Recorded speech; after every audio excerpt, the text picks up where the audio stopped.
Olá! Kátia, tudo bom? Olá, boa noite, tudo bem? Tudo bem? Tudo! Deixa eu aumentar o volume Olha, aqui, peraí. Pronto.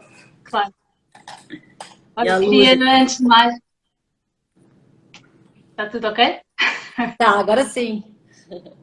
Sim. Queria, antes de mais, agradecer a vossa presença aqui hoje. Já vos sigo há muito tempo, é um grande orgulho ter-vos aqui hoje. Uma coisa que provavelmente as pessoas não sabem é que vocês foram as primeiras pessoas que souberam aqui deste meu perfil e incentivaram-me bastante na altura, no início, e portanto ainda é um orgulho maior ter-vos aqui hoje. Queria perguntar se querem se apresentar para quem não vos conhece.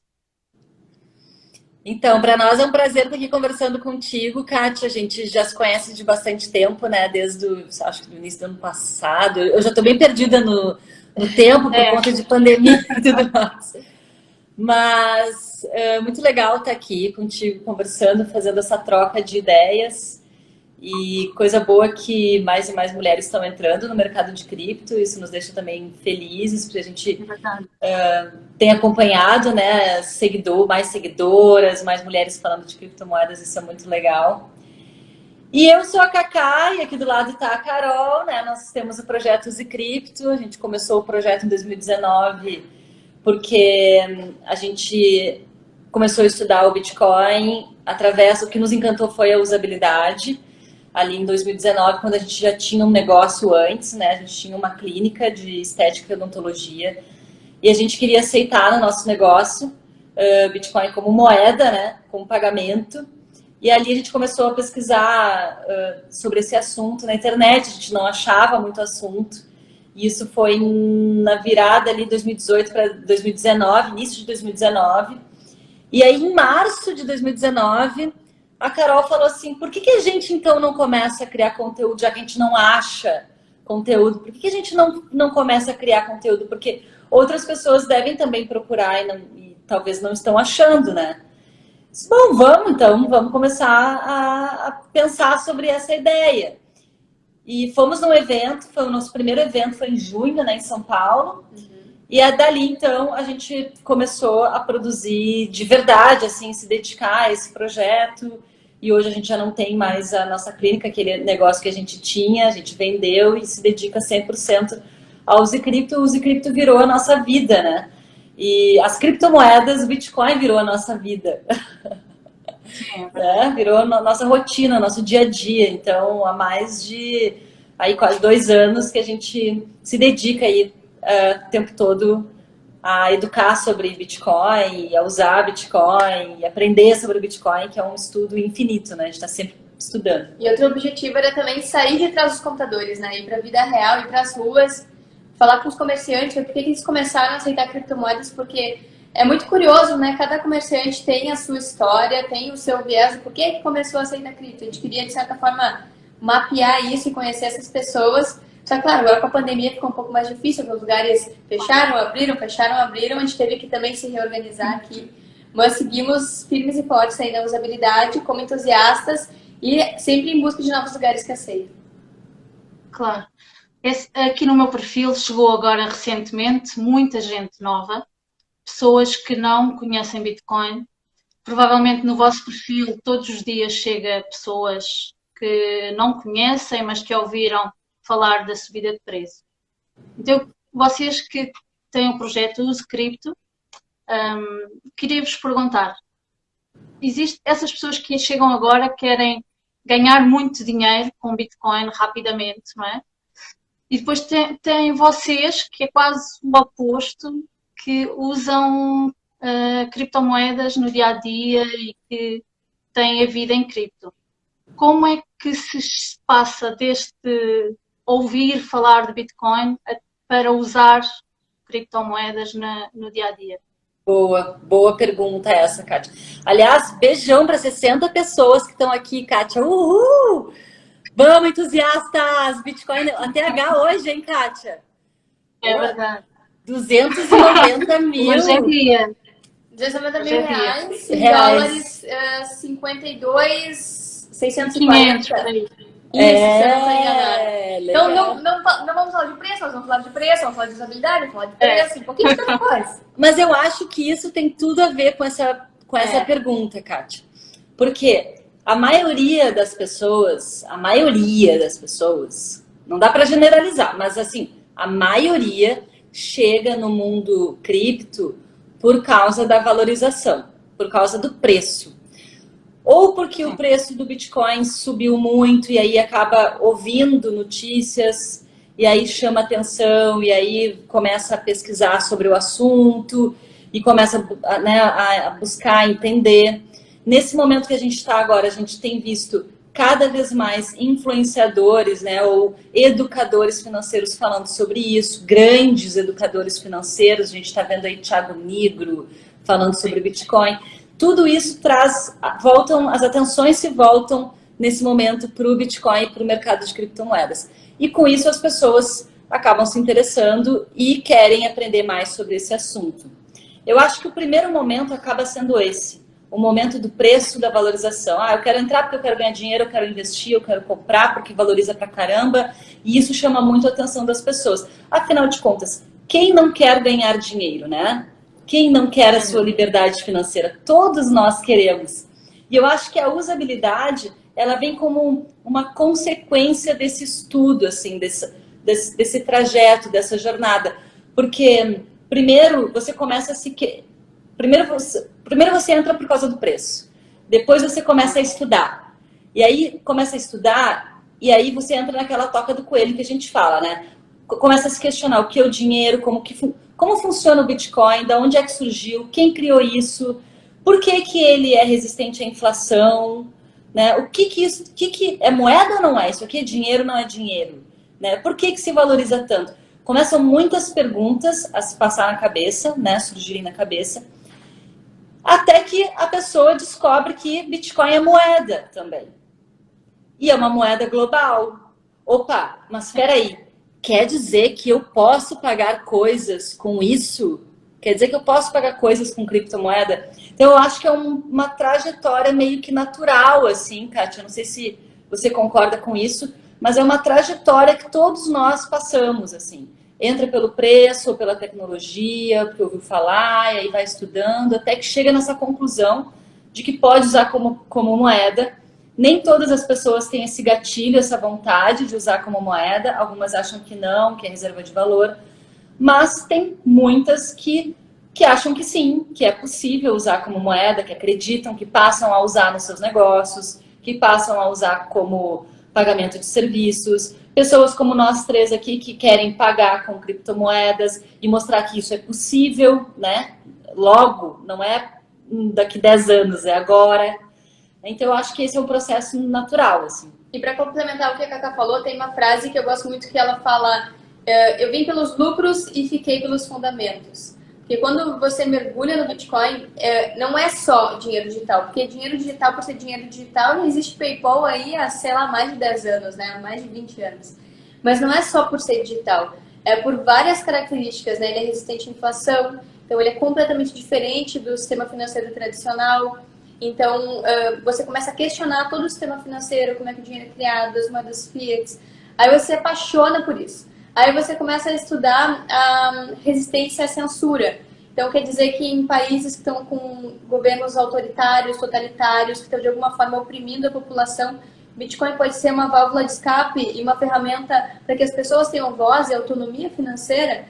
E aí, quando vê, você está pesquisando sobre privacidade, né? E poder de rede, e consenso. E aí, quando você começa a se debater nesse monte de fundamentos, sua cabeça explode. E aí que as pessoas se apaixonam. E aí não querem mais usar real, não querem mais usar dólar, não querem mais usar moeda fiat, querem só usar Bitcoin e cripto, porque a gente entende também que Bitcoin ele ainda está evoluindo no seu processo como moeda, ele tem taxas que ainda são caras nesse momento, principalmente de valorização, é mais lento que as outras criptos, mas ele é dessa forma porque ele tem fundamentos muito fortes e ele precisa ser lento para que seja resistente à censura, para que seja uma boa reserva de valor, para que seja resistente à inflação. Então, quando você começa a perceber tudo isso, esse ecossistema, e começa a perceber os fundamentos e o quanto isso é distante do sistema Fiat, não tem volta, Kátia. Você não quer mais voltar para o sistema Fiat, você começa a querer só ficar fora do sistema Fiat, né? Você usa Bitcoin, usa outras criptos e começa a montar a sua educação financeira e a sua carteira voltada para isso.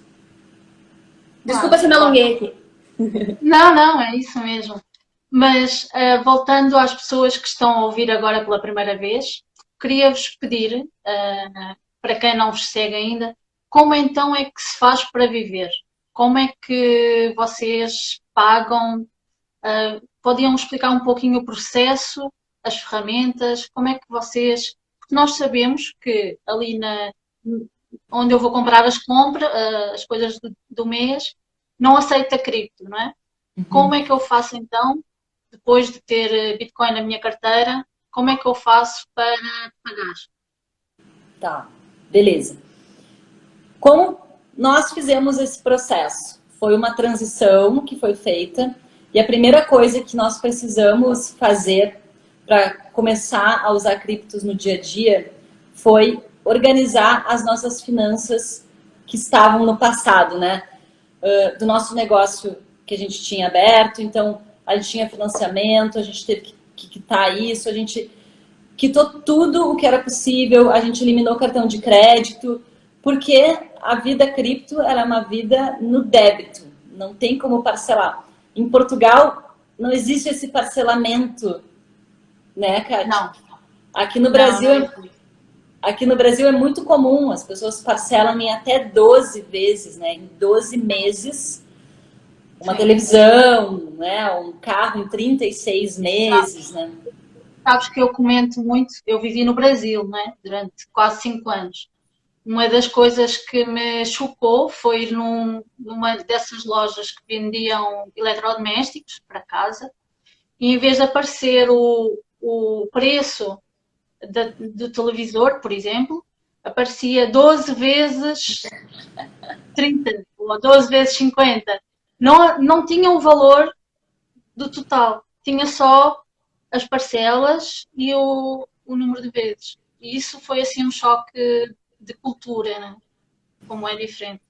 Bem lembrado mesmo, Kátia. Eu acho que é uma questão cultural que nós temos, né? As pessoas no Brasil têm pouca educação financeira, ainda que tenha melhorado muito nos últimos anos, mas tem isso. Não é bem uma artimanha, qual seria a palavra? Estratégia. Como se fosse uma estratégia na publicidade, agora eu me esqueci, mas tem uma palavra, mas isso que se usa, esse artifício que se usa, né, das 12 vezes, 5, 10, 12, 24 vezes, é para parecer que a parcela é menor e que a pessoa tem condições de pagar aquilo ali no mês. Então a pessoa não percebe que ela tá, se enforcando em dívidas, né, que ela tá ficando cada vez mais endividada e vai pagando e as parcelas vão se sobrepondo. Mas então, a primeira coisa é quitar todas as dívidas. Tudo. Segunda coisa é fazer uma reserva. Essa reserva, ela é muito importante. Fazer uma reserva na moeda do país que você vive. Por quê? Porque a partir do momento que você passa a viver dentro de um sistema Satoshi ou sistema cripto, você vai viver no débito e hoje é um sistema que é muito volátil. Então, caso você tenha uma queda, viva uma queda, agora a gente está numa bull market, está tudo maravilhoso. Mas caso tenha uma queda grande e você precise de um valor de emergência, você precisa ter essa reserva de emergência guardada, né? Então, o que a gente fez foi se precaver, organizar as finanças e se precaver de todas as possibilidades que poderiam acontecer. Ou seja, a organização financeira ela é fundamental para quem quer viver usando criptomoedas como pagamento no dia a dia. Isso é fundamental. Acho que são esses os passos. E depois, aí sim, você vai buscar os lugares que aceitam, né? Você vai mapear os lugares onde você pode usar criptomoedas na sua região. E depois você vai pesquisar quais as ferramentas que você pode utilizar que existem hoje no mercado cripto que vão facilitar essa vida, né, de pagamento em criptomoedas. Falando assim, até parece bem fácil. Não é a coisa mais difícil do mundo. Mas tem a questão das taxas, tem a questão da volatilidade, né? Enfim. tem que confirmar se os lugares ainda aceitam, porque uma das ferramentas que a gente usa é o CoinMap. E o CoinMap é tipo um mapa, um Google Maps das criptos. Então ele mostra ali as zonas de calor onde tem lugares cadastrados que aceitam criptomoedas. E é muito frequente a gente encontrar esses lugares no CoinMap, chega na vida real, lá no estabelecimento, o lugar não aceita mais.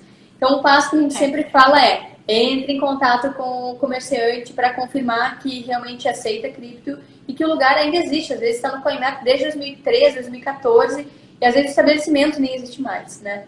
A gente busca sempre, de primeira, assim, né, lugares que aceitam de forma direta. Então, que a gente vai pagar direto para o comerciante, de wallet para wallet. Só que muitas vezes isso não é possível. Por exemplo, aqui em Porto Alegre não existe ainda um supermercado que aceite criptomoedas como forma de pagamento. Aí a gente lança a mão de outros mecanismos, como cartões pré-pagos, ou até gift cards, né, que são vários presentes. Tem a Bitrefill, que tem vários desses gift cards, que a gente vai, dependendo, Uber, a gente costuma carregar na Bitrefill, compra um gift card da Uber e aí faz as nossas corridas, né? Isso principalmente quando a gente está viajando. A gente tem carro aqui, tem também um gift card de gasolina lá dentro do Bitrefill, tem também um posto de gasolina que aceita aqui diretamente. Então a gente tem que ir jogando, né? Dependendo da situação, a gente vai jogando com essas ferramentas.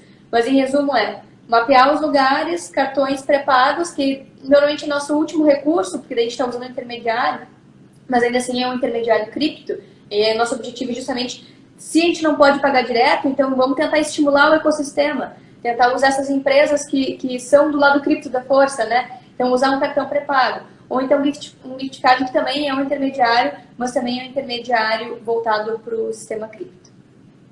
Sim, e aqui em Portugal também existe o Bitrefill, portanto, também pode ser utilizado. E os cartões que existem vários, né, aqui na Europa. Por isso tudo o que vocês estão a falar é adaptável aqui para Portugal também. Nós temos visto aí nos últimos meses e nas últimas semanas várias empresas a entrarem em cripto. E direcionando principalmente agora nesta nossa conversa para empresas como o PayPal, a Visa, Mastercard, a Square e outras que são direcionadas para pagamento, a Apple Pay, que foi agora divulgado estes últimos dias, podem pagar através da BitPay. Como é que vocês veem estas empresas que antes eram contra o Bitcoin? São empresas direcionadas à usabilidade. Como é que vocês veem a entrada destas empresas no mercado aí para a usabilidade? Eu acho que elas tentaram de todas as formas fingir que cripto não existia e até que chegou o momento que não foi mais possível, né? O estágio do primeiro ignoraram, né? Aquela história toda. Tacaram pedra. Vamos tacar pedra, vamos ignorar, vamos dizer que isso aqui é ruim, sabe? Eu acho que primeiro a gente passou por esse estágio, né? E agora a gente tá as empresas estão naquele estágio de tipo, ok, já que eu não posso eliminar isso aqui, eu vou me juntar a isso aqui. Então, acho que é um processo natural que está acontecendo, até mais rápido do que pelo menos eu imaginava, não sei a Carol, mas achei até que foi bem mais rápido, assim. Mas eu acho que quando esse processo ele começa, ele é um efeito dominó. Quando uma começa a aceitar, uma grande, né, empresa de tecnologia começa a aceitar, vem outra que começa a aceitar, e assim vai numa cadeia de empresas que começam a aceitar. Mas eu estou adorando esse movimento, estou achando muito legal. Na verdade, quando nós fomos para São Francisco, naquele evento na Blockchain Week, naquele evento a gente já percebeu na Califórnia que já estavam falando bastante sobre usabilidade, o que nos deixou muito impressionadas. Isso foi em novembro de 2019. Enquanto aqui no Brasil a usabilidade era o pato feio, assim, né? Era o patinho feio. Nossa, falar de usabilidade, a gente levava pedrada. Que absurdo, sim, né? Falar de usabilidade. Só que a gente percebeu que lá, nos Estados Unidos, a galera estava mais à frente já. E tinham muitas empresas nesse evento. Então, ali a gente percebeu, opa, as empresas estão falando sobre usabilidade. Não estamos tão loucas assim. Não estamos tão loucas assim. Isso é um sinal. Se os caras grandões estão falando sobre isso aqui, isso vai se espalhar. O mercado está se encaminhando para isso. Então, acho que de uma certa maneira, a gente está vendo um reflexo do que a gente viu há 2 anos atrás, lá nesse evento.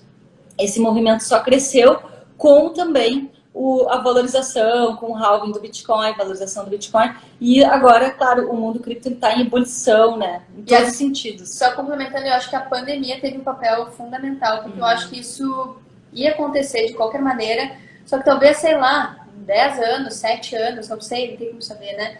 Mas o que aconteceu? O Bitcoin lá caiu com todos os ativos em março, todos estancaram, o Bitcoin despencou junto. Mas ele foi o que melhor se recuperou. E eu acho que um papel crucial também foi do Michael Saylor, da MicroStrategy. Então, um cara, um CEO de uma grande corporação, puxar para si essa responsabilidade e começar a falar os fundamentos de corporação para corporação, de CEO para CEO, trazendo, né, conteúdo mais financeirês, denso para a galera de Wall Street e Nasdaq, por exemplo, isso deu um peso e deu uma baita chancela para o Bitcoin. Então, eu acho que agora a gente está vivendo essa tempestade perfeita. A gente não sabe para onde vai essa tempestade, se ela vai continuar essa valorização. Pode ser que não, eu não quero ser ingênuo e achar que vai voar loucamente, pode ser que não, mas pode ser que sim, porque a gente está vendo o início desse movimento, né? A gente está vendo agora grandes bancos como o Bank of New York, a gente está vendo o JP Morgan, Deutsche Bank começar a aceitar cripto e prover serviços com cripto é algo impensável 1 ano atrás. E a pandemia, com a digitalização de tudo e a impressão desenfreada de dinheiro pelos bancos centrais, especialmente o Fed, antenou e disparou as anteninhas de todos os grandes gestores que tentam de qualquer forma se proteger de grandes crises, se proteger da inflação. E o Bitcoin está começando a ser considerado como aquela pecinha que faltava para ser uma reserva de valor, uma proteção contra o próprio sistema financeiro tradicional. Então, toda essa construção aconteceu ao longo de 2020, muito alavancada pela pandemia, com a digitalização, com esses gráficos vertiginosos aí do Fed injetando liquidez e o Bitcoin acompanhando isso aqui em forma de valorização. Então, é isso aí, Kátia. Eu acho que é to the moon. Vamos ver o que vai acontecer aí com essas grandes empresas. Ah, mais uma coisa, desculpa. PayPal, Mastercard, Visa, todas essas empresas voltadas para a usabilidade, elas têm um grande interesse também em ter Bitcoin por esses fundamentos, mas também em manter o Bitcoin dentro dessa plataforma, porque essas plataformas muito provavelmente não vão permitir o saque. Então, o Bitcoin só entra, o Bitcoin não sai. Então, é uma forma delas manterem ali o componente ativo de valor, mas nunca sai de dentro da empresa. Então, isso é um ponto de atenção, né? E por isso que é importante o que a gente está fazendo aqui, educando, falando dos fundamentos, para que as pessoas também tenham sua autonomia, que elas possam sacar seus bitcoins, comprem de forma mais autônoma, né? Vai lá na exchange, compra o bitcoin, bota na sua wallet, não fica só dependendo do intermediário, porque o que vai acontecer? O Bitcoin vai ficar sempre dentro do intermediário, vai ser de novo essa coisa da custódia, de novo o que os bancos fazem, e de novo na mão de terceiros toda a responsabilidade financeira. Então, isso é um ponto de atenção. É importante isso acontecer, mas ao mesmo tempo as pessoas têm que tomar para si a responsabilidade sobre as suas finanças e sobre os seus bitcoins. Sim, sem dúvida. E isso já acontece com o PayPal, né? Que deixa comprar, guardar e vender, mas não deixa transferir, não é? Por isso já está a acontecer neste momento. Exatamente. Sim. Não, eu só ia complementar que esses tempos um seguidor que mora nos Estados Unidos, ele mandou uma mensagem com vários prints da conta dele do PayPal, que ele tinha comprado Bitcoin dentro do PayPal, estava feliz da vida que tinha comprado Bitcoin dentro do PayPal, e aí ele queria uma ajuda nossa, como que ele podia sacar. E aí, tamanha a frustração dele em descobrir que ele não podia sacar. É bem isso. O PayPal referiu que, por exemplo, durante este ano vai permitir o pagamento com as criptomoedas, pelo menos isso, né? Diretamente para as lojas. É verdade. Qual é que é a vantagem que vocês veem das pessoas utilizarem criptomoedas como pagamento? Assim, bem direto. do meu ponto de vista, é justamente ficar numa moeda em que o poder de compra só cresce. A gente teve sorte também, a gente começou nosso processo, nossa jornada num bear market. Então a gente começou a comprar Bitcoin e a usar quando estava $3.500. Então, assim, a gente conseguiu acumular nessa época e a gente observou o nosse patrimônio, e inclusive o que a gente usava no dia a dia, porque a gente sempre calcula uma margem, né? 20, 30% a mais para usar no mês, para se der uma queda, a gente ainda tem uma gordurinha ali para queimar. Então a gente começou no bear market e de lá para cá a gente só viu o nosso poder de compra crescer. E isso é um fundamento do Bitcoin, né? Ele é resistente à inflação, então a tendência é que no longo prazo ele se valorize e justamente mantenha o poder de compra de todo mundo que guarda ele e que tem, de certa forma, né? Porque a gente usa, mas a gente também guarda, a gente tem o nosso caixa, então a gente nunca deixa de ter Bitcoin. E essa é a grande vantagem, você vê o seu poder de compra crescer, você estimula uma economia que não é dependente de inflação, de Banco Central, e do meu ponto de vista tem um componente social muito forte, principalmente contra a desigualdade. As pessoas esse é um ponto muito incrível do Bitcoin, que quando você acaba com essa impressão de dinheiro sem lastro, você acaba com o efeito Cantillon, que é justamente os bancos centrais imprimindo dinheiro, entregando para os bancos recomprando seus próprios ativos e retroalimentando o sistema financeiro. E para as pessoas, o que elas ficam? Só com a inflação, só com a parte ruim desse processo, né? Então, acabando com essa impressão desenfreada, esse benefício que é unilateral do sistema financeiro, as pessoas acabam ganhando porque elas ficam numa moeda mais forte, numa moeda que não se desvaloriza ao longo do tempo. O que tu acha que é a vantagem, Cacá? Tá, eu vou tentar ser breve. O que para mim me encanta e por que eu quis começar a usar cripto no dia a dia? Primeiro, moeda forte. Segundo, moeda global. Isso me fascina demais, o fato de a gente ter uma moeda única e poder usar em qualquer lugar do mundo.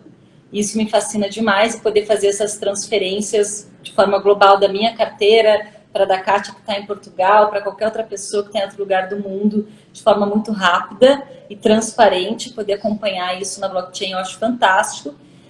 E também porque eu sempre fui uma pessoa que nunca gostei da maneira como o mundo acontece em termos de política. Eu nunca fui uma pessoa que... Eu sempre gostei de ler, sempre fui interessada em política, mas eu nunca fui de um partido ou de outro. Eu nunca gostei, não gosto.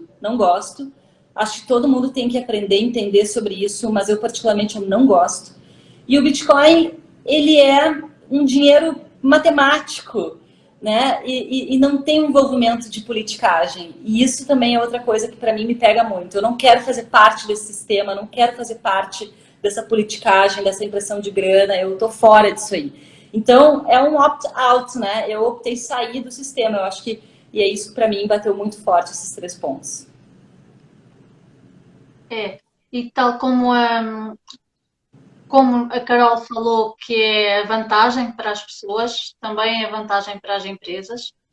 A Carol também falou já da entrada da MicroStrategy e do Michael Saylor. E eu estive a acompanhar o curso que o Michael Saylor lançou agora no início de fevereiro. Inclusivamente fiz um vídeo lá para o YouTube sobre isso. E houve 2 pontos que eu salientei muito no meu vídeo, que foi, numa das conferências, o CEO da Stonebridge falou que vê no book dele, da empresa dele, ele ajuda empresas a entrarem em Bitcoin e faz a custódia para essas empresas. E ele diz que vê muitas empresas a entrarem em Bitcoin. E, para além disso, os clientes dele não querem apenas comprar Bitcoin, mas querem também aceitar Bitcoin dos seus produtos e dos seus serviços. Da mesma forma, a Deloitte, que é uma empresa de consultoria internacional, também auxilia empresas a entrarem em Bitcoin, diz exatamente o mesmo, que é, as empresas estão a entrar, mas não estão a entrar só para ter Bitcoin. Estão a adaptar os seus produtos e os seus serviços para aceitarem também como forma de pagamento. isto é uma mudança global, não é? Do que era a economia e a criptoeconomia até então. Estamos a entrar no mainstream, vai haver uma adoção global? Olha, eu acho que a gente está começando a enxergar o mainstream. Eu acho que a gente ainda não chegou nele. Eu acho que o mainstream vai vir quando a gente pegar sei lá, um Uber ou for na padaria e todas as padarias, não só uma, porque a gente descobriu uma padaria que aceita Bitcoin, mas todas as padarias começarem a aceitar e daqui a pouco as pessoas estão transacionando diretamente através de Bitcoin. Mas isso é muito, muito legal que tu trouxe, Kátia, porque o que eu penso sobre isso, né? Primeiro, de novo, voltando ao Michael Saylor, né? Esse movimento que ele fez de comprar Bitcoin e colocar nos caixas da MicroStrategy fez com que todos os gestores vissem justamente o quanto a MicroStrategy se valorizou depois que ela começou a aportar em Bitcoin. Então é nítido, o gráfico da MicroStrategy faz assim, ó, junto com o Bitcoin.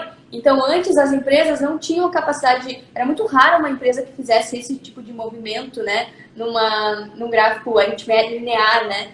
Então era muito difícil. Quando começou a MicroStrategy a comprar Bitcoin, todos os olhos se voltaram para ela. E qual empresa não quer ter esse grau de valorização, mesmo não tanto pelos seus produtos, mas porque comprou um ativo de valor e botou no seu patrimônio? Mesma coisa a Tesla. Depois que ela comprou Bitcoin, tudo que ela teve de lucro depois que ela comprou Bitcoin é tudo que ela produziu no ano de 2020. Então ela teve mais lucro comprando Bitcoin do que produzindo carro lá para Tesla. Então, isso tudo é um reflexo. E daí, outra coisa que você comentou é sobre as empresas começarem a aceitar Bitcoin. O que é mais barato? Você comprar e pagar taxas e pagar ali a intermediação para comprar Bitcoin? Ou você fornecer o seu produto e receber diretamente? Receber diretamente. É o que todo mundo gostaria, né? Quem é Bitcoiner quer receber direto em Bitcoin. Então, eu acho que esse é um movimento natural, porque as pessoas vendo os fundamentos do Bitcoin, vendo como ele é uma moeda mais forte, vão pensar, nossa, se eu posso receber direto, vou botar aqui que eu aceito. Se uma outra pessoa ou várias pessoas começarem a me pagar em Bitcoin, melhor, não preciso pagar taxas e fazer as conversões. Então, eu acho que isso é um processo natural, conforme mais pessoas enxergam os fundamentos, vão começar a aceitar Bitcoin. Aí, a gente vai ter que convencer as pessoas a gastarem ou não, mas isso que é legal. As pessoas só vão gastar seus Bitcoins em coisas realmente de valor, coisas boas, que elas estão planejadas e organizadas para comprar. E aí muda toda a mentalidade de consumo que a gente tem hoje. Porque daí a gente consome coisas super consumistas, descartáveis, por impulso, que não duram muito tempo muitas vezes, porque a gente compra com um dinheiro que também não tem valor. E isso tudo é reflexo da falta de poder de compra e da falta de valor do dinheiro que existe hoje no sistema Fiat, né? Então o Bitcoin faz a gente repensar tudo isso e a gente só vai ver com o tempo o que um fundamento leva ao outro, e na hora de gastar, na hora de comprar, na hora de aceitar, tudo isso é um efeito dominó, como a Cacá falou na outra pergunta. O que tu acha sobre isso, Cacá? Não, eu concordo.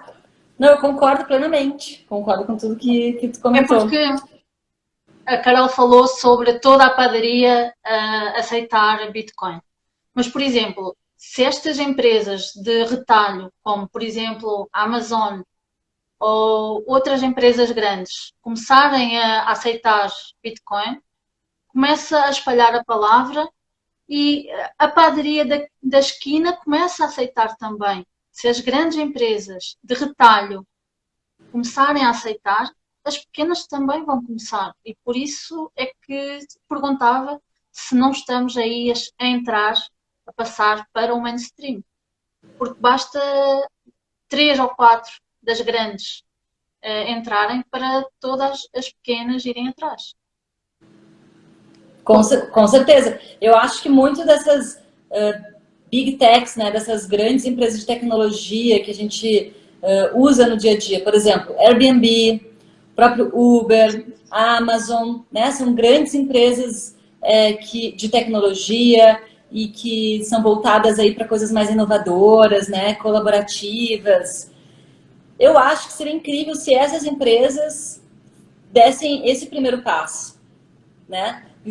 Eu acho que se isso acontecer, realmente, Kátia, a gente pode ver uma adoção muito rápida. Muito rápida. Porque é aquilo que a gente estava falando no início dessa live, quando uma começa as outras elas vêm atrás. Quando uma fase vê o resultado, como foi o caso que a Carol comentou da MicroStrategy, ou da Tesla, né? Comprou Bitcoin e teve um resultado muito positivo, as outras elas começam a vir atrás também. Então, eu acho que esse movimento ele vai acontecer, sim. Eu acho que não vai demorar tanto como as pessoas achavam que ia demorar. Eu acho que vai ser logo. Mas tem outra questão. As pessoas ainda estão muito na mentalidade, no geral, estão muito na mentalidade do Bitcoin My Precious, né? Eu não posso gastar meus satoshis. Tem outras criptomoedas que podem ser usadas, né? A gente não pode, não precisa ficar só limitado ao Bitcoin. Pode também utilizar o Bitcoin como reserva de valor, pode utilizar um pouquinhozinho, né, de Bitcoin como uso no dia a dia. Mas tem outras criptomoedas que também podem ser utilizadas. Eu tava achando o máximo que a galera tá comentando pra caramba aqui, né, Kátia?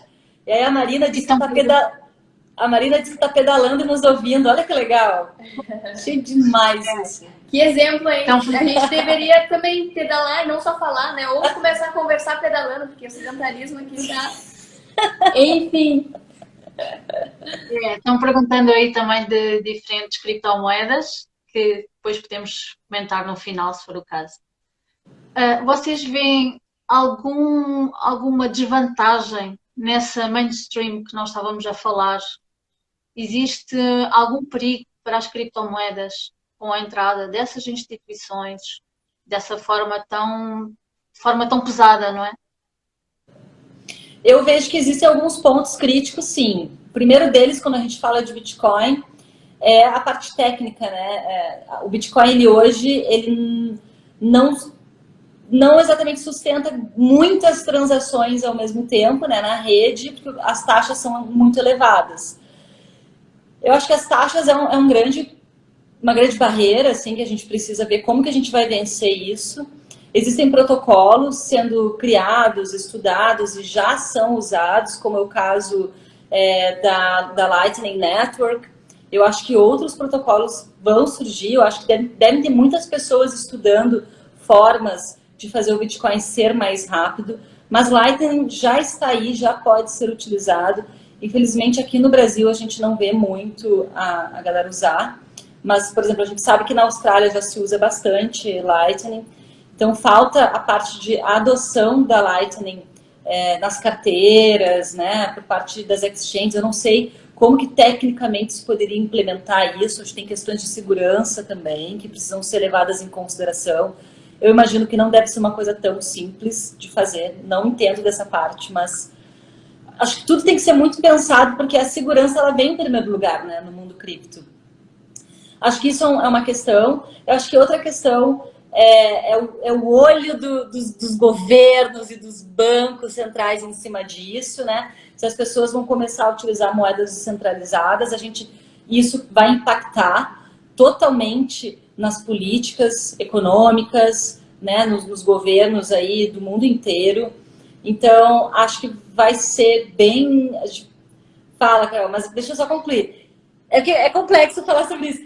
Mas, enfim, eu acho que a gente vai ver muita discussão sobre isso e a gente já percebe que os governos estão de olho nisso, né? Com a criação das CBDCs e etc e tal. E regulações e tudo mais. Mas tem um exemplo sobre isso que a Cacá falou, que é a usabilidade puxando as pessoas, né? Então, um caso que surgiu essa semana é a Nigéria, né?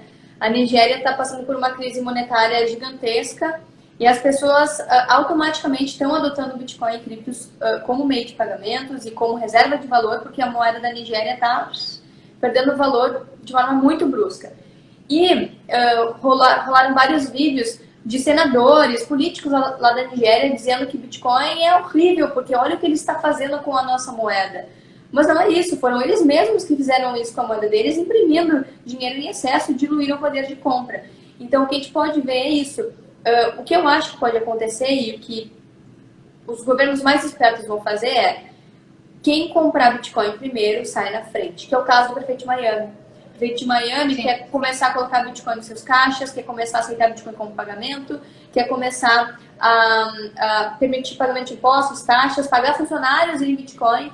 Então, eu acredito que os governos que começarem primeiro a estocar Bitcoin vão ser os que vão sair na frente, vão ficar em moeda forte primeiro e vão sair em vantagem em relação aos outros. Então, eu acho que proibir é burrice, porque está proibindo algo que não tem como proibir, e justamente isso torna mais escasso localmente, faz com que as pessoas se interessem mais, mas isso aumenta o preço, e as pessoas se interessam mais e tiro no pé, porque daí está justamente dando marketing para uma coisa que eles não queriam que crescesse, que expandisse.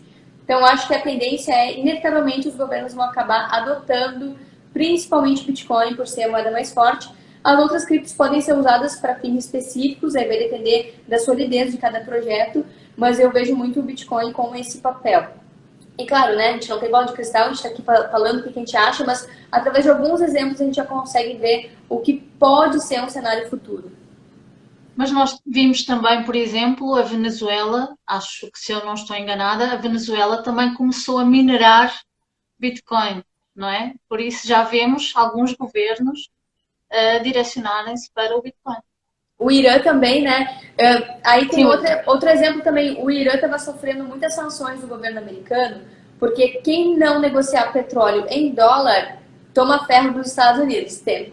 Ninguém mais pode comercializar com esses países, vem sanções.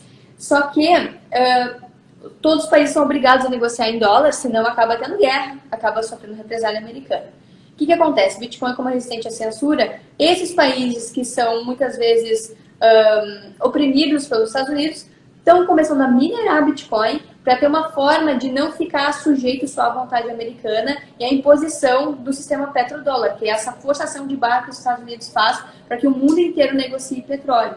Então, o Irã é outro exemplo. Para eles conseguirem se desfazer desse monopólio aí dos Estados Unidos sobre eles, começaram a minerar Bitcoin, talvez para se preparar aí para o futuro, para ter formas de negociar globalmente, sem ficar atrás do dólar e sem sofrer confisco e sanções pelo governo americano. Sem dúvida. Cacá, quer responder algumas questões que estavam aqui a falar no chat e que estava a ler? Eu estava lendo uma mensagem, eu acho que é do Fábio, deixa eu ver aqui, do Fábio, ele botou assim, eu achei muito engraçado, ele botou, a tomada de 3 pinos é regulada. É verdade, é verdade. Tem até lei para isso, né? Só pode essa tomada, esse estilo. É uma loucura, né? Era isso que eu estava rindo antes. Eles estavam aqui também a falar no chat sobre a notícia que saiu hoje, acho eu, sobre no Brasil terem retirado o imposto sobre as carteiras físicas. Não sei se viram essa notícia hoje. Não sei se tu viu, Cacá, eu vi, achei bem avançadinho, assim, eu não esperava esse tipo de coisa, especialmente porque tem o Pix aí, tem uma possível CBDC brasileira em 2022, e retirar imposto das carteiras físicas é uma forma de estimular o uso do Bitcoin, a compra do Bitcoin, a custódia do Bitcoin. Achei uma ótima notícia. Acho que a gente tem que observar aí para ver se vão manter, né, essa redução de imposto, se vai se manter assim, ou se daqui a pouco entrou junto com uma... Eu não li a fundo essa notícia, eu vi só a manchete, mas se daqui a pouco não está entrando de carona em outra lei de tecnologia, sabe? Tais dispositivos, aí entrou junto as carteiras. Eu não vi se foi específico para carteiras Bitcoin, cripto, ou se é junto com outra tecnologia. Se é junto com outra tecnologia, aí não acho tão avançadinho assim, acho que entrou de carona. Mas se for específico, olha, é um bom sinal. Sim. Mudando um pouco de assunto daquilo que estávamos a falar, mas não tanto assim. Saiu hoje ou ontem a notícia que a moeda do Facebook pode ser lançada ainda agora em março. Vou-vos contar uma coisa que eu li uma vez, que eu achei extraordinária para fazer um contexto sobre o que é o Facebook. Uma vez estava a ler um testemunho de um fotógrafo, desses fotógrafos que andam pelo mundo, e ele andava nesses países aí mais remotos, não sei se era no Meio Oriente, algo assim. E ele ia para pequenas comunidades remotas, que não havia nada. E houve uma vez, numa viagem, ele subiu teve que andar a pé, teve que subir uma montanha. E então chegou a uma comunidade onde não havia nada. E foi essa comunidade entrevistar as pessoas e viver um pouco como aquela comunidade vivia. No final, ele pediu a uma senhora, uma mulher que vivia lá nessa comunidade, se podia tirar uma fotografia. Ele era fotógrafo. Se podia, ou era repórter, e queria juntar uma fotografia dela e pediu autorização se podia. E então a senhora disse que sim, que ele podia tirar a fotografia, desde que não colocasse a fotografia dela no Facebook. Isto, para mim, é assim um choque, é assim bem representativo o que significa o Facebook. Numa comunidade onde não havia nada, onde era preciso andar não sei quantos dias a pé, aquela pessoa, aquela mulher, sabia o que era o Facebook. Agora, voltando às criptomoedas, vem aí uma criptomoeda lançada por esta empresa, que é conhecido por todo o lado. Qual é que é a vossa opinião sobre esta criptomoeda e quais as vantagens ou as ameaças que podem trazer para as criptos? Tá. Eu acompanhei esse projeto da moeda do Facebook ali em 2019, que se falava muito sobre o lançamento dessa moeda. E aí logo depois o governo dos Estados Unidos interviu, né? Querendo saber que história era essa, que não era bem assim, para ver como mexeu, né? Até com o governo, mexeu com o poder, porque é exatamente como você comentou, Kátia, o Facebook, ele está em muitos países do mundo, são milhões de usuários, né? Milhões de clientes nessa plataforma. E com certeza, e não é só nessa plataforma, né? O Facebook, ele tem o WhatsApp, ele tem o Instagram. Sim. E com certeza, se eles realmente conseguirem lançar essa criptomoeda, é que o projeto ele mudou muito, né, nesses últimos 2 anos. Eu não sei, até mudou de nome, inclusive, agora é Diem, né? Eu acho que ainda é esse nome, né? Então, até o final do ano era. Esse projeto mudou muito, eu não sei exatamente como ele está hoje, mas até então ele era uma stablecoin, baseado pareado, né, numa cesta de moedas, então 1 para 1. E todas as pessoas que têm conta no Facebook teriam acesso a uma wallet, a uma carteira, e teriam acesso a essa criptomoeda. E aí a gente está falando de... Oi? Desculpa. Só a diferença, acho que de Libra para o Diem, uma das grandes diferenças é que não é tão centralizado. Porque agora existe uma empresa, não é o Facebook que vai ter a custódia, por assim dizer, é uma empresa independente que tem uma ligação ao Facebook, claro, mas é uma outra empresa que tem essa custódia. Eu acho que é a grande diferença da Libra para o Diem. O resto é tudo igual. Ah, tá, beleza. Então a gente está falando de milhões de usuários, de clientes que vão... 2 bilhões. 2 bilhões de pessoas. Bilhões de pessoas que vão ter acesso. A gente está falando de uma moeda que é uma stablecoin, a gente está falando de pessoas que estão ali tanto consumindo conteúdo que vão poder transacionar essa moeda, como pessoas que estão produzindo conteúdo, como é o nosso caso aqui, que podem passar a receber nessa criptomoeda e transacionar, fazer compras e trocas dentro da rede, né? Dessas 3 plataformas, Facebook, WhatsApp e Instagram. Isso é muito poderoso, ao redor do mundo, né, a gente tá falando. Isso é muito, muito, muito poderoso. E aí vem os 2 lados, né? Talvez para esses lugares remotos, onde não há banco próximo, né, não há caixas eletrônicos, não tem banco, as pessoas não sabem, não tem cartão de crédito, ou débito no caso, não tem acesso a essas ferramentas, mas tem internet e um smartphone, né, e um celular. Então isso pode facilitar muito para essas pessoas, com certeza. Mas isso dá muito, muito poder para o Facebook, muito. Eles já têm muito poder sobre nós, eles já sabem, né, tudo que a gente faz na rede, já tem todos os nossos dados. Se a gente falar aqui sobre 10 minutos sobre vinho, vai começar a pipocar anúncio de vinho depois nas nossas redes. E imagina os anúncios de vinho, agora você pode comprar imediatamente. Então tem uma questão de consumo também muito forte. envolvida nisso, eles vão certamente utilizar estratégias de marketing aí para aumentar o consumo dentro da rede. Então, tem fatores psicológicos também envolvidos nisso. Eu acho que é muito poderoso o que eles vão ter na mão. Enquanto era só o Bitcoin, a criptomoeda que poderia flipar aí os bancos centrais e que necessita de adoção, de entendimento, a pessoa tem que entrar na toca do coelho, como a gente falou no início da live, os bancos centrais estavam bem calminhos quanto ao Bitcoin. Só que aí, como a Cacá falou, vem uma empresa gigantesca que faz uma cripto que não é lastreada ou pareada em uma moeda fiat específica, são várias.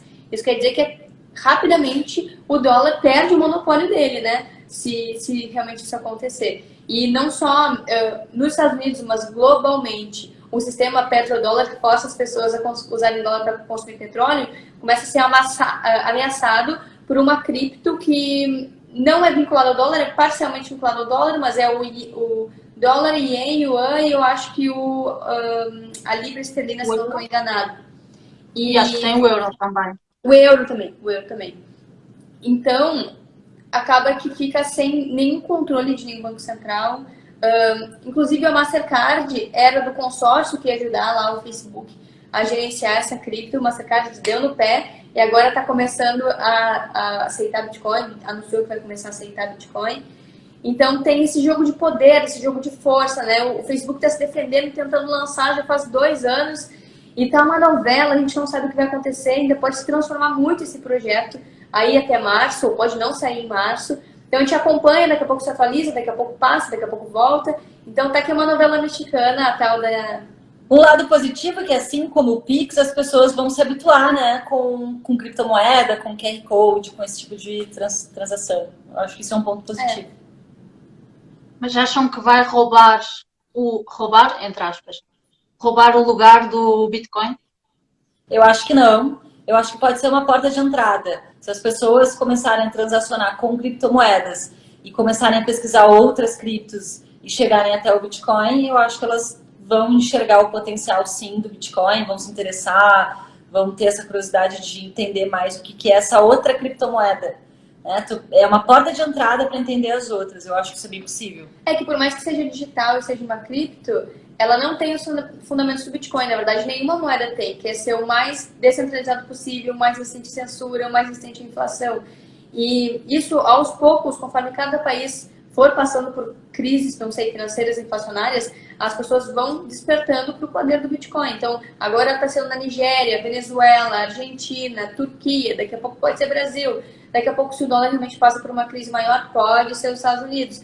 Então, a partir dessas dores aí do sistema financeiro, a perda do poder de compra, eu acho que as pessoas vão começar a se atentar para o Bitcoin. Até lá, elas vão treinando com a cripto do Facebook, vão treinando com o Pix, aí, que é via QR Code, não é uma cripto, mas tem algumas propriedades que são parecidas. Tudo vai ser um treino aí, como a Cacá falou, pode estimular e treinar as pessoas para no futuro usarem, aceitarem, terem Bitcoin e com um poder de compra e um poder de manter valor ao longo do tempo muito melhor. Acabou de surgir aqui um comentário no chat a dizer, o Jason a dizer que o pai de 76 anos entrou no jogo, tomou coragem e comprou as primeiras frações. Isto é tudo um processo, não é? Não, maravilha, é aquele trabalho de formiguinha. Quando a gente vê esses relatos, dá muita felicidade, porque é sinal que realmente as pessoas estão mudando e agora é o pai dele, daqui a pouco pode ser, sei lá, outro conhecido, um amigo.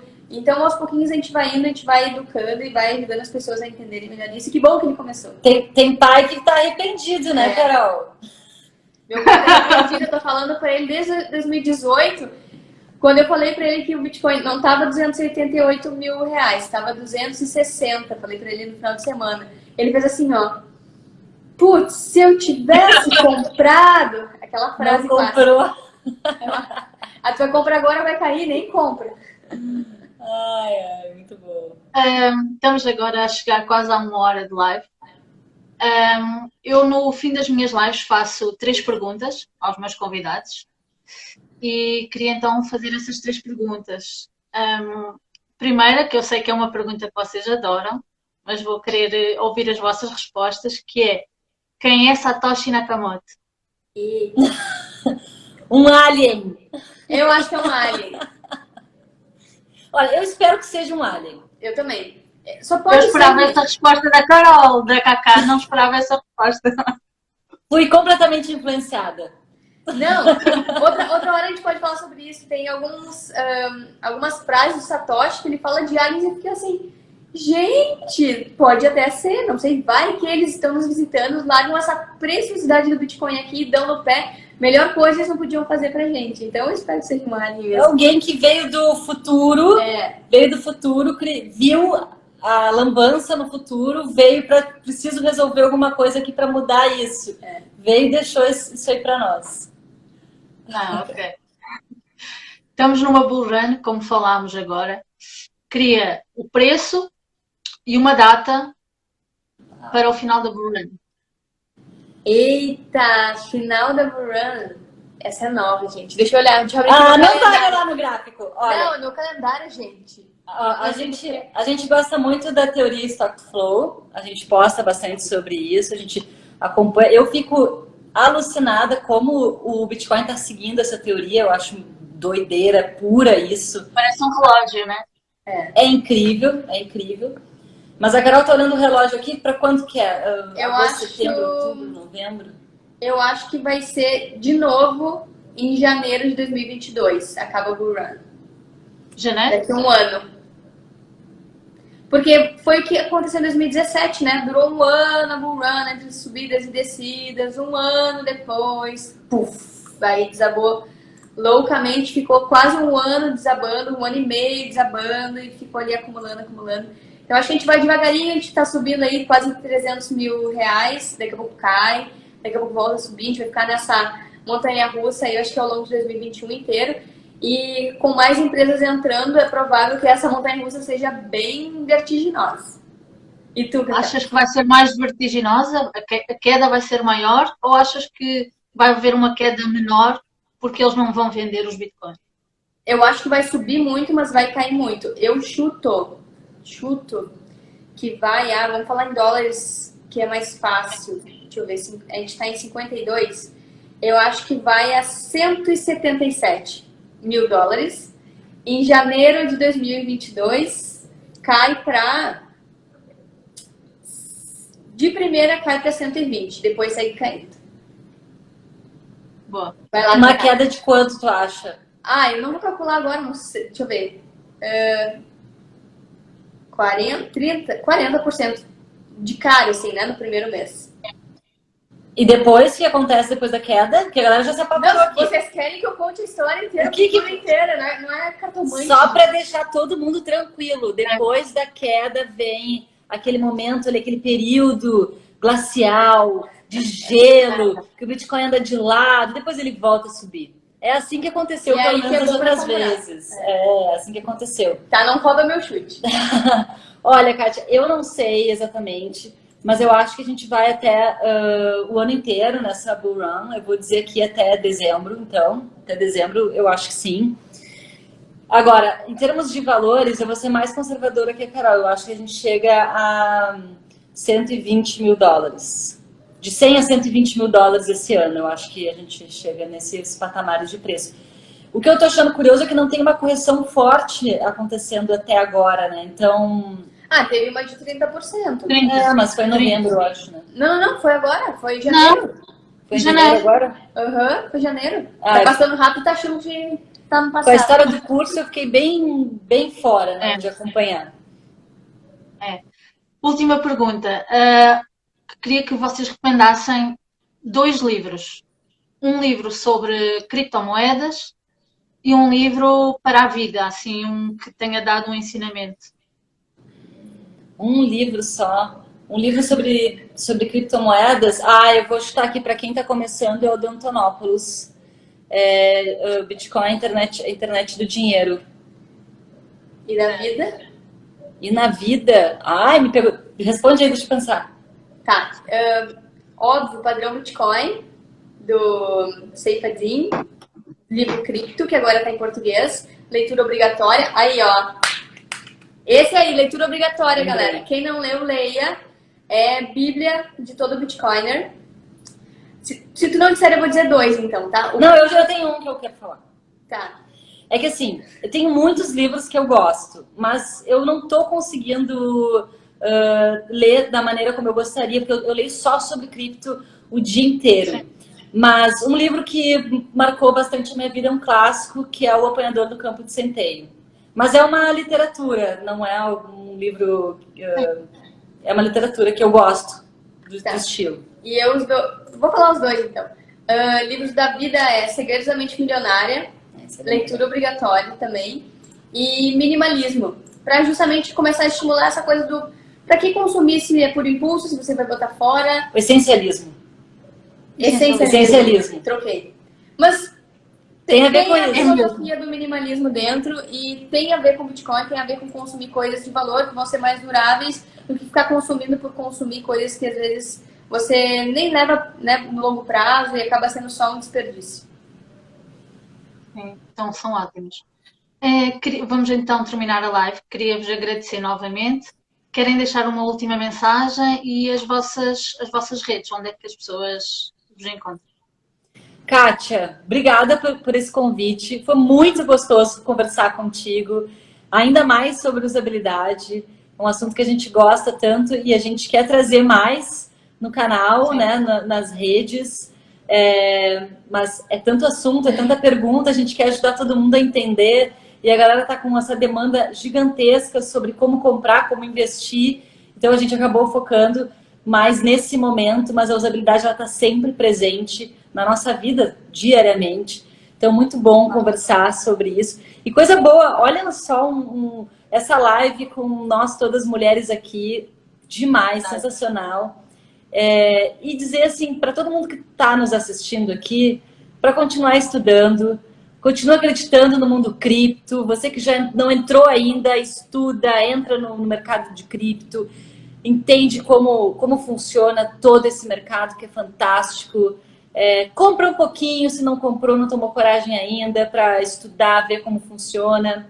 E segue a Kátia aqui no mundo cripto feminino, que a Kátia também ajuda aí a educar, a ensinar. Tem canal no YouTube, né, Kátia, também. A gente tem nosso canal no YouTube, tem o nosso Instagram, tem curso.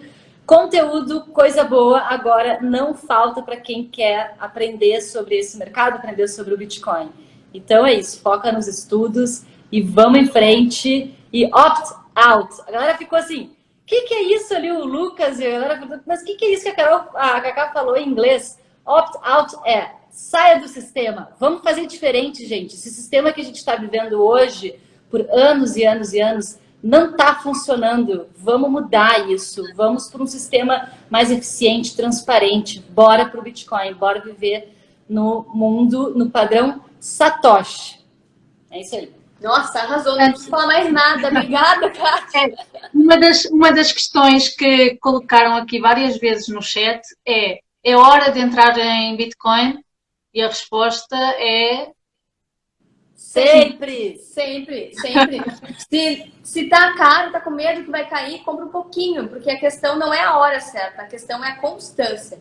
Então, a hora certa é sempre agora. Se a pessoa não tem, compra um pouquinho. Se a pessoa já tem, compra um pouquinho. Vai aos poucos montando a sua posição sem olhar para preço. É assim que todo mundo que... Às vezes a gente entra no mundo cripto querendo comprar Bitcoin, acertar o timing, topo e fundo.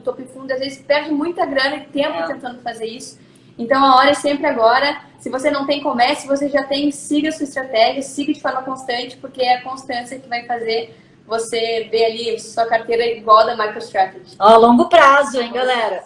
Esquece esse curto prazo, é longo prazo. Obrigada mais uma vez, é um orgulho imenso ter-vos aqui no meu perfil e estamos aí. Qualquer coisa que vocês precisem, também contem comigo. Obrigada, Kátia, por tudo. Um beijão para quem esteve nessa live aqui acompanhando a gente, comentando, mandando pergunta, mandando comentário, enfim, foi muito bom estar com todos vocês. Obrigada por tudo. Obrigada, Kátia. Beijão, boa noite, pessoal. E será que amanhã teremos ATH? Fiquem com essa para não puxar mais assunto. Beijo. Tchau. Tchau.